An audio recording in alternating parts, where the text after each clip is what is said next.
શ્રી ગુરુચરિત્ર અધ્યાય 39 વૃદ્ધ વંધ્યા સંતાન પ્રાપ્તિ. શ્રી ગણેશાય નમઃ. શ્રી સરસ્વત્યૈ નમઃ. શ્રી ગુરુભ્યો નમઃ. સિદ્ધ મુનિ નામધારકને કહે છે કે આગળ જતા એક આશ્ચર્યકારક લીલા બની, જેમાં એક 60 વર્ષની વાંઝણી સ્ત્રીને પુત્ર પ્રાપ્ત થયો. સોમનાથ ગોત્રમાં નૈધ્રુવ પ્રવરવાળા આપસ્તંભ શાખાનો સોમનાથ નામે એક બ્રાહ્મણ હતો. તેની પત્નીનું નામ ગંગા હતું, જે પતિવ્રતા શિરોમણી અને પતિના વેદશાસ્ત્ર આચરણમાં મદદ કરતી હતી. ગંગા 60 વર્ષની થઈ ત્યાં સુધી નિઃસંતાન હતી અને કાણગાપુર ગામમાં વાંઝણી તરીકે જાણીતી હતી. ગંગા ભક્તિપૂર્વક અહર્નિશ પતિની સેવા કરતી અને નિત્ય નિયમાનુસાર નૃસિંહ સરસ્વતી સદગુરુના દર્શન કરવા જતી. શ્રી ગુરુને વંદન કરી તે યતીશ્વરની આરતી ઉતારતી. ગંગાના દીર્ઘકાલીન ભક્તિભાવ પૂર્વકનું વર્તન જોઈ શ્રી ગુરુ તેના ઉપર પ્રસન્ન થયા અને તેને પૂછવા લાગ્યા કે રોજ આવીને તું મારી આરતી ઉતારે છે તો તારા મનમાં શી ઈચ્છા છે? શ્રી ગુરુના આવા વચનો સાંભળી ગંગાએ સાષ્ટાંગ નમસ્કાર કર્યા અને હાથ જોડીને વિનંતી કરતા કહ્યું કે હે ગુરુવર્ય, નિસંતાન વ્યક્તિને શ્રેષ્ઠ ગતિ મળતી નથી. સંતાન વિહીન સ્ત્રીનું મુખ જોઈએ તો મોટું પાપ લાગે છે એમ લોકોમાં ચર્ચાય છે. જેને પેટે સંતાન નથી તેવી સ્ત્રીનો જન્મ નિષ્ફળ ગયો છે એમ માની બંને કુળના મળી 42 પેઢીના પિતૃઓ તેમના ઉદ્ધાર માટે પ્રતીક્ષા કરે છે. પિતૃલોકમાં પિતૃઓ હંમેશા વિચાર કરતા હોય છે કે કોઈ સદગુણી વંશજ પુણ્ય કર્મો કરીને અમારા સર્વનો ઉદ્ધાર કરશે. પુત્ર વિનાનું જે ઘર છે તે ઘર નથી પરંતુ જંગલ છે એમ અવશ્ય માનવું. બીજા અર્થમાં તે ઘર માટે અરણ્ય બિલકુલ દૂર નથી. ગંગા સતી કહે છે કે નિત્ય હું નદી સ્નાન માટે જાઉં છું ત્યારે અનેક સ્ત્રીઓ તેમના બાળકો સાથે આનંદથી કિલ્લોલ કરતા સ્નાન કરતા જોઉં છું. ત્યારે મને લાગે છે કે તેમના જેવું સુંદર ભાગ્ય મારા નસીબમાં નથી. આ જગતમાં પુરુષ કે સ્ત્રી તરીકે જન્મ લઈને જેની પાસે રમાડવા બાળકો નથી તેમનું જીવન ખરેખર વ્યર્થ છે અને મારું પણ જીવન તેવું જ વ્યર્થ છે. જે મનુષ્યને પુત્ર કે પૌત્ર હોય અને તે મૃત્યુ પામે અને કદાચ અધોગતિ પામેલો હોય તો તે તેમના ઉદ્ધાર માટે પુત્ર પૌત્ર પ્રતિ આશા રાખે છે. જે નિસંતાન છે તેને ગતિ આપવા માટે પુત્ર વિના પિંડોદકની પ્રક્રિયા થઈ શકતી નથી. હવે આ જન્મમાં મારા 60 વર્ષ પૂરા થયા છે. આથી કૃપા કરીને એવું વરદાન આપો જેથી આગલા જન્મમાં સંતાનહીન જન્મ લેવો ન પડે. આગામી જન્મમાં હું પુત્રવતી થાઉં અને મારી બાળ ઉછેરની મનોકામના પૂરી થાય તેવા આશીર્વાદ આપવા કૃપા કરો. એમ કહીને ગંગા સતીએ હાથ જોડી વિનંતી કરી. ગંગાના વચનો સાંભળી શ્રી ગુરુ હાસ્ય કરીને કહે છે કે ભવિષ્યનો જન્મ કોણે જાણ્યો અને તને તેનું સ્મરણ રહેશે? તું રોજ આવીને મારી ભક્તિપૂર્વક આરતી ઉતારે છે, તેથી હું તારા ઉપર પ્રસન્ન થયો છું અને વરદાન આપું છું કે તને સંતાનમાં કન્યા અને પુત્ર બંને થશે. શ્રી ગુરુ ગંગાને અભય આપતા કહે છે કે તને આ જન્મમાં જ સુંદર લક્ષણયુક્ત કન્યા અને પુત્ર થશે એ નિશ્ચયપૂર્વક જાણ. શ્રી ગુરુના આશીર્વાદાત્મક વચનો સાંભળી ગંગાએ પાલવને ગાંઠ મારી અને હાથ જોડીને વિનંતી સહ કહેવા લાગી કે હે કૃપા સાગર યતીશ્વર, મારી વિનંતી સાંભળો. હું 60 વર્ષની વૃદ્ધા થઈ છું અને મારો માસિક અટકાવ પણ બંધ થયો છે. તો હવે મને પુત્ર કેમ કરીને થશે? હે સ્વામી, પુત્ર પ્રાપ્તિ માટે મેં અનેક વ્રતોનું આચરણ કર્યું, અનેક તીર્થોમાં સ્નાન કર્યું, પીપળાની પૂજા કરી, એ સર્વે આપને નિવેદન કરું છું. લોકોના કહેવાથી મેં પુત્ર પ્રાપ્તિ માટે પીપળાની અસંખ્ય પ્રદક્ષિણા કરી, પીપળાની દીર્ઘકાળ સુધી સેવા કરવામાં જ મારી જિંદગી પસાર થઈ. મને પુત્ર થશે એમ શ્રદ્ધા પણ પુષ્કળ રાખી. આ પ્રમાણે 60 વર્ષ સુધી વિશ્વાસપૂર્વક અશ્વત્થની પ્રદક્ષિણા કરતા કરતા મેં અનેક કષ્ટો ભોગવ્યા.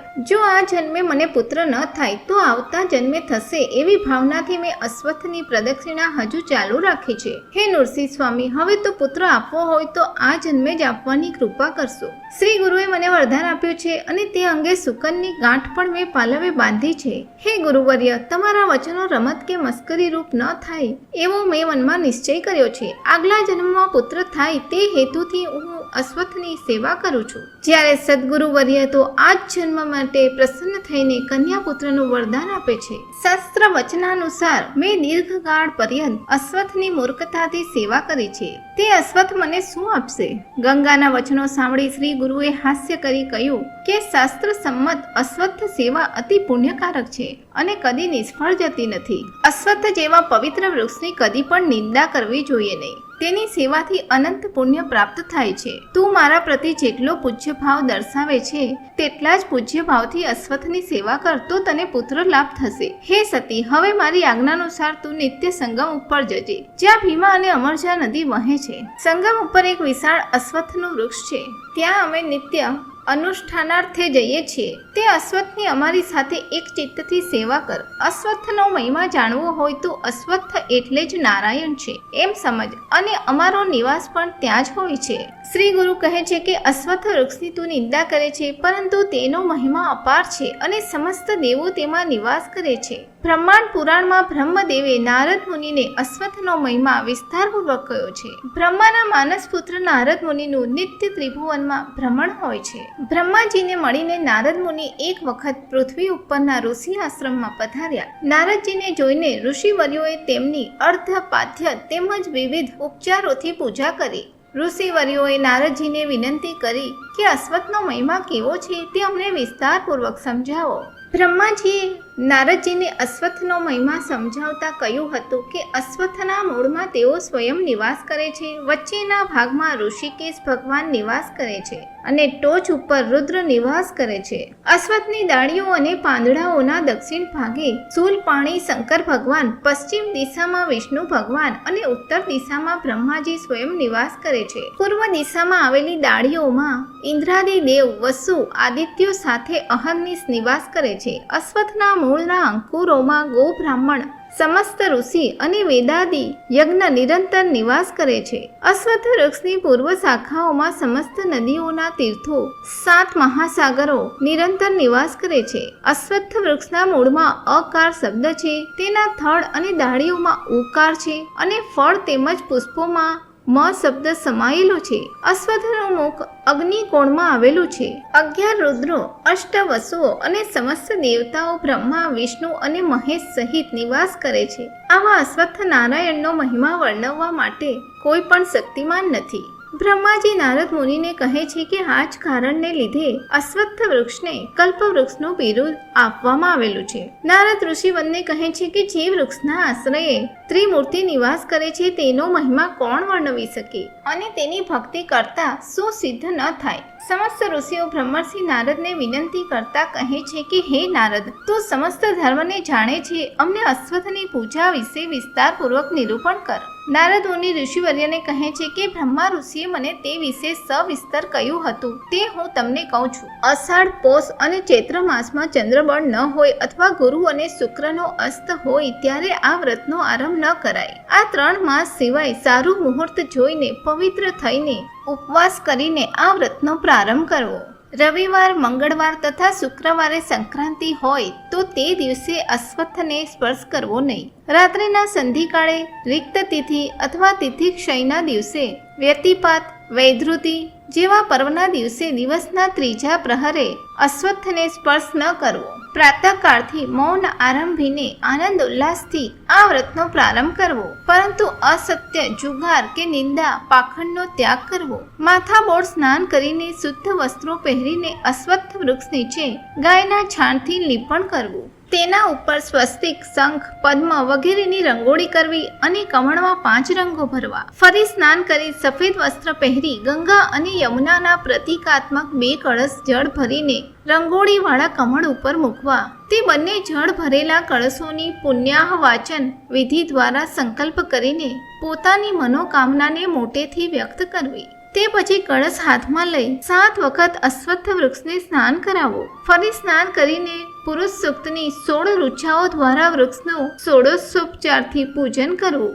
મનમાં અષ્ટભુજા યુક્ત વિષ્ણુ ભગવાનની મૂર્તિનું ધ્યાન કરવું, જેમના હાથોમાં શંખ, ચક્ર આદિ આયુધો અને વરદ તેમજ અભય મુદ્રા ધરાવનાર વિષ્ણુ ભગવાનની મૂર્તિનું ધ્યાન કરવું. વિષ્ણુના બીજા હાથોમાં ખડગ, ખેટક, ધનુષ્યબાણ જેવા આયુધ ધરાવનાર 8 ભુજા ધરાવનાર વિષ્ણુ નારાયણનું ધ્યાન કરવું, જેમણે પીતાંબર ધારણ કરેલ છે તથા લક્ષ્મી જેના સાનિધ્યમાં હંમેશા નિવાસ કરે છે એ લક્ષ્મી નારાયણનું ધ્યાન કરીને અશ્વત્થ વૃક્ષની પૂજા કરવી. અશ્વત્થ એ ત્રિમૂર્તિનું સ્થાન છે, પરંતુ શંકર ભગવાન શક્તિ સહિત હોવાથી તે સમસ્ત દેવતાઓનું શક્તિ સહિત ધ્યાન કરીને આવાહન સહ ષોડશોપચારે પૂજન કરવું. અશ્વત્થ વૃક્ષને સૂતરથી અથવા વસ્ત્રથી પરિધાન કરાવીને ફરીથી સંકલ્પ અને પ્રદક્ષિણા કરવી. મન, વચન અને કર્મથી ભક્તિભાવપૂર્વક પુરુષ સૂક્તનો પાઠ કરતા કરતા પીપળાની પ્રદક્ષિણા કરવી અથવા વિષ્ણુ સહસ્ત્ર નામ બોલતા બોલતા અથવા મૌન રાખીને પ્રદક્ષિણા કરવી, જેનું અનંત પુણ્ય છે.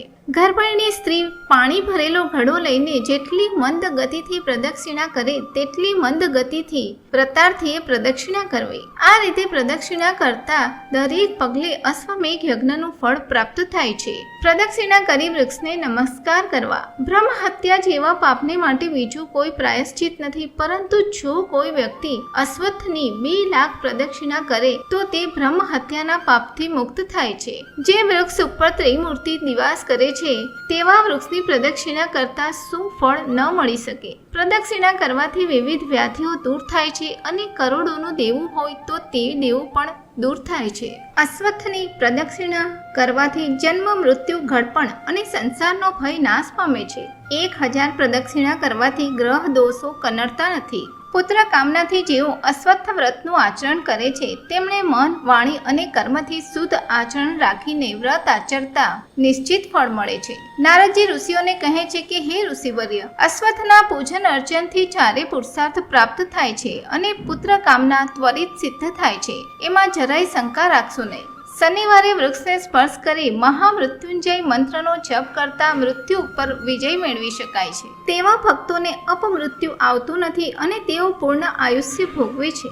શનિ ગ્રહની પીડા નડે નહીં તે માટે અશ્વત્થની આ પ્રમાણે પ્રાર્થના કરવી. શનિનું નામ વૈખરી દ્વારા ઉચ્ચારીને બભ્રુ તેમજ પિંગલ, કોણસ અને કૃષ્ણ બોલવું. તે પછી અંતક, યમ, મહારૌદ્ર, મંદ, શનિશ્ચર અને સૌરી નામનો જપ કરવાથી શનિ પીડા કનડતી નથી.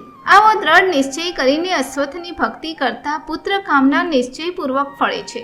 અમાવસ્યા કે ગુરુવારે અશ્વત્થ વૃક્ષની છાયામાં બેસીને જળ દ્વારા સ્નાન કરતા બ્રહ્મ હત્યાનું પાપ નષ્ટ થાય છે.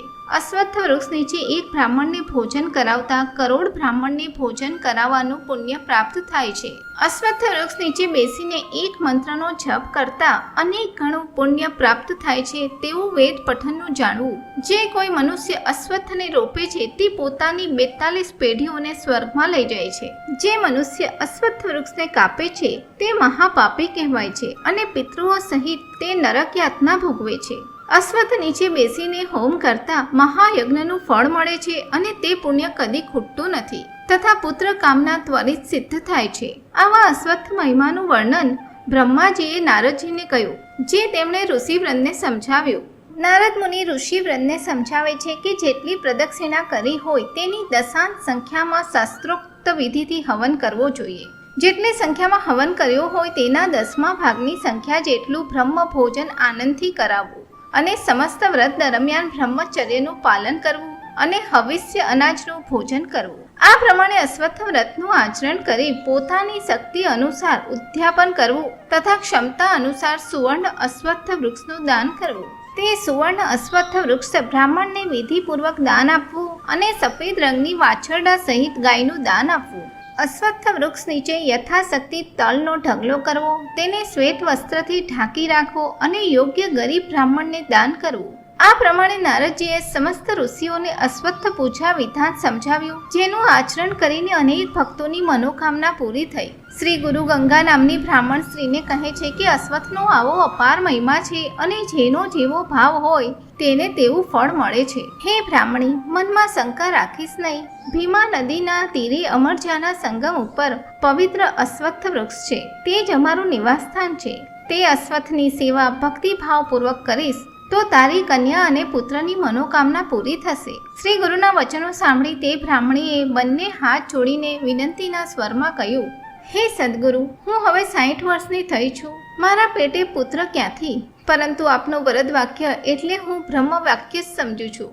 આથી હું અશ્વત્થનું વ્રત આચરીશ. હે સદગુરુ મહારાજ, ગુરુનું વાક્ય કામધેનુ સમાન હોય છે એમ વેદો અને પુરાણોમાં તેનો મહિમા ગાયો છે. મારું મન શંકા રહિત હોવાથી હું અશ્વત્થની સેવા સ્વીકારું છું. મને અશ્વત્થ સાથે કોઈ નિસ્બત નથી. મને તમારા વાક્યોમાં શ્રદ્ધા છે. આથી તમારી આજ્ઞા અનુસાર અશ્વત્થ વ્રતનું આચરણ કરીશ. આ પ્રમાણે શ્રી ગુરુની આજ્ઞા લઈને ગંગા નામની વિપ્ર વનિતાએ ગાણગાપુરમાં સંગમ સ્થળે જઈને સતકુલ તીર્થમાં સ્નાન કરીને અશ્વત્થ વ્રતનું આચરણ શરૂ કર્યું. શ્રી ગુરુની આજ્ઞાનુસાર ગંગા સતીએ અશ્વત્થની અંતઃકરણપૂર્વક આરાધના કરી.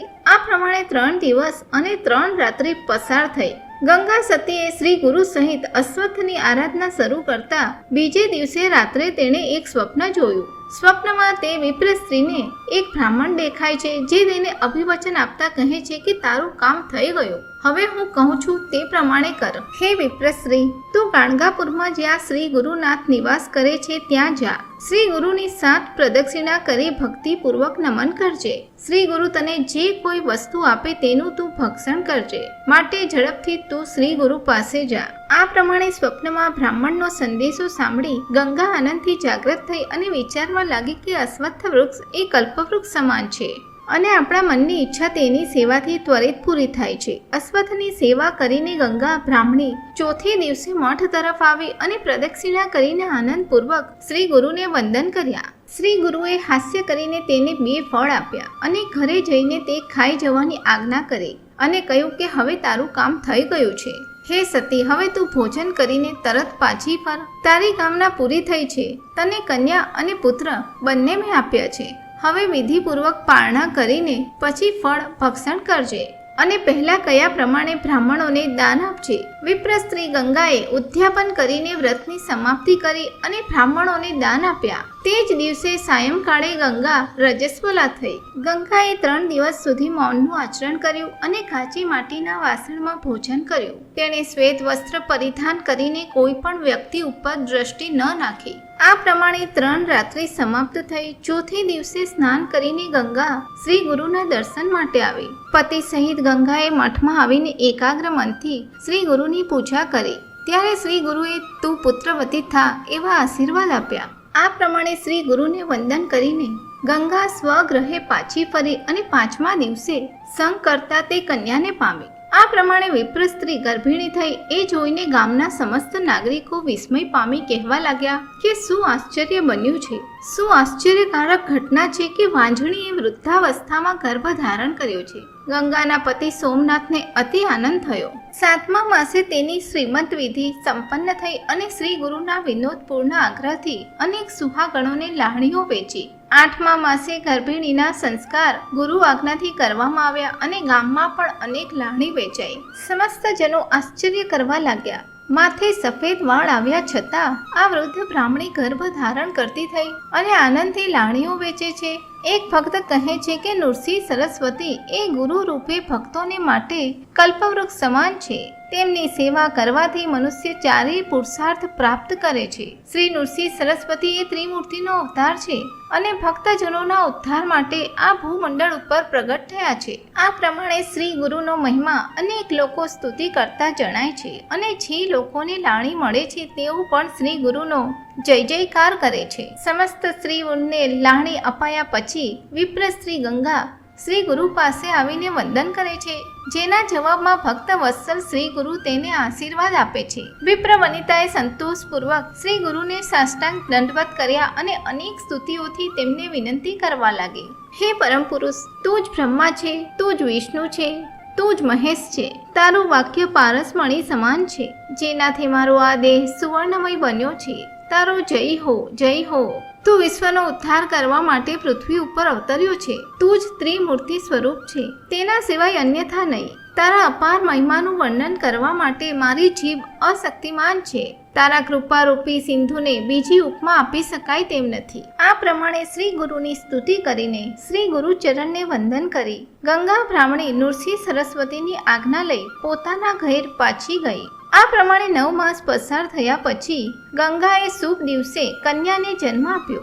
અનેક જ્યોતિષીઓ આવીને કન્યાનું જાતક કહેવા લાગ્યા. જ્યોતિષીઓ કહે છે કે આ કન્યાનું મન શુદ્ધ હશે, તેને 8 પુત્રો થશે અને તેના કુળમાં તે પુત્ર પૌત્રોનું સુખ જોશે. આ પ્રમાણે જ્યોતિષીઓએ જાતક કથન કર્યા પછી સોમનાથ વિપ્રે આનંદ ઉલ્લાસપૂર્વક બ્રાહ્મણોને દાન આપ્યું. પ્રસૂતિના 10 દિવસ પછી સ્નાન કરીને ગંગા કન્યાને લઈને શ્રી ગુરુના દર્શન માટે ગઈ. ગંગાએ કન્યાને શ્રી ગુરુ ચરણો પાસે મૂકતી ભક્તિભાવપૂર્વક સાષ્ટાંગ નમન કર્યા. શ્રી ગુરુએ આશ્વાસન આપતા કહ્યું કે હે પુત્રવતી બ્રાહ્મણી, ઉઠ. આમ તેને સંતોષ થાય તેવા વચનો ગયા. ગંગાએ પુનઃ શ્રી ગુરુને વિનંતી કરતા કહ્યું, અમારા કુળમાં પુત્ર નથી. આ આવેલી લક્ષ્મી સુકનવંતી છે, તેનો આનંદ છે, પરંતુ તમારું વાક્ય સત્ય થાવ.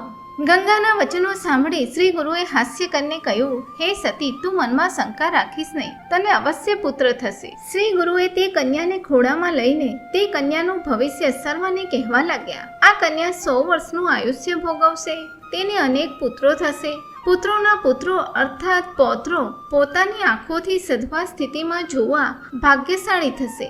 આ કન્યાનો પતિ જ્ઞાની મહાપંડિત થશે અને ચતુર્વેદી તરીકે પૃથ્વી ઉપર પ્રખ્યાત થઈ 8 પ્રકારના ઐશ્વર્યને ભોગવશે. આ કન્યા પતિવ્રતા તરીકે ધર્માચરણ કરી પુણ્યશાળી થશે. આની ખ્યાતિ દૂર દૂરના દેશો સુધી ફેલાશે અને અસંખ્ય લોકો એને વંદન કરશે. દક્ષિણ ભારતનો રાજા આવીને એના પતિને મળશે. શ્રી ગુરુ ગંગાને ફરીથી કહે છે કે તને એક પુત્ર અવશ્ય થશે. શ્રી ગુરુએ ગંગાને પૂછ્યું કે તારે કેવો પુત્ર જોઈએ છે? સતાયુષી, મૂર્ખ કે 30 વર્ષનો મહાજ્ઞાની? શ્રી ગુરુના વચનો સાંભળી ગંગા વિનંતી સહ કહે છે કે મને મહાજ્ઞાની પુત્ર જ જોઈએ, જેને બીજા 5 પુત્રો થાય. ભક્ત વત્સલ શ્રી ગુરુએ આ પ્રમાણે ઉદારતાથી વચન આપતા બ્રાહ્મણ દંપતીને અતિ આનંદ થયો અને પોતાને ઘેર પાછા ફર્યા. સમય જતાં તેને પુત્ર થયો, જે વેદશાસ્ત્રમાં મહાપંડિત હતો અને તે 5 પુત્રોનો પિતા થયો. તેનું નામ પણ શ્રી ગુરુ જેવું જ નરસિંહ હતું. શ્રી ગુરુમૂર્તિએ જે રીતે કન્યાનું ભવિષ્ય ભાક્યું હતું તે જ રીતે તે કન્યા અને તેનો પતિ સમગ્ર વિસ્તારમાં પ્રખ્યાત થયા. તે કન્યાનો પતિ અનેક યજ્ઞો કરી દીક્ષિત નામથી પ્રસિદ્ધ થયો અને 4 કોર તેની પ્રસિદ્ધિ થઈ એમ સિદ્ધ મુનિ નામધારકને કહે છે. સિદ્ધ મુનિ નામધારકને કહે છે કે 60 વર્ષની વાંજણીને શ્રી ગુરુ કૃપાથી પુત્ર થયો. આવો શ્રી ગુરુનો મહિમા છે. જે ભક્તના મનમાં નિષ્ઠા હશે તેમને શ્રી ગુરુ તરત જ વરદાન આપે છે. આ જ કારણથી શ્રી ગુરુની નિષ્ઠાપૂર્વક ભક્તિ કરવી. આ પ્રમાણે સરસ્વતી ગંગાધર શ્રી ગુરુ ચરિત્રનો મહિમા વિસ્તારપૂર્વક કહે છે, જેનું શ્રવણ કરતા શ્રોતાઓની સર્વ મનોકામના પૂરી થાય છે. આથી જ દરેકે શ્રી ગુરુની ભક્તિ કરવી જોઈએ. જે કોઈ ભક્ત શ્રી ગુરુની નિષ્ઠાપૂર્વક ભક્તિ કરે છે તેને દૈન્ય ક્યાંથી? જે મનમાં ઈચ્છા હશે તે શ્રી ગુરુની કૃપાથી પ્રાપ્ત થશે. ગુરુ ભક્તિ એટલે જ કામધેનુ. અંતઃકરણમાં તે વિશે શંકા લાવશો નહીં. ભક્તો જે ઈચ્છે છે તે ઈચ્છાઓ શ્રી ગુરુ દ્વારા પૂરી થાય છે. શ્રી ગુરુ ચરિત્રામૃત પરમકથા કલ્પતરુ અંતર્ગત શ્રી નૃસિંહ સરસ્વતી ઉપાખ્યાનમાં સિદ્ધ નામધારક સંવાદાત્મક વૃદ્ધ વંધ્યા સંતાન પ્રાપ્તિ નામનો 39મો અધ્યાય સમાપ્ત. શ્રી ગુરુ દત્તાત્રેયાર્પણમસ્તુ. શ્રી ગુરુદેવ દત્ત.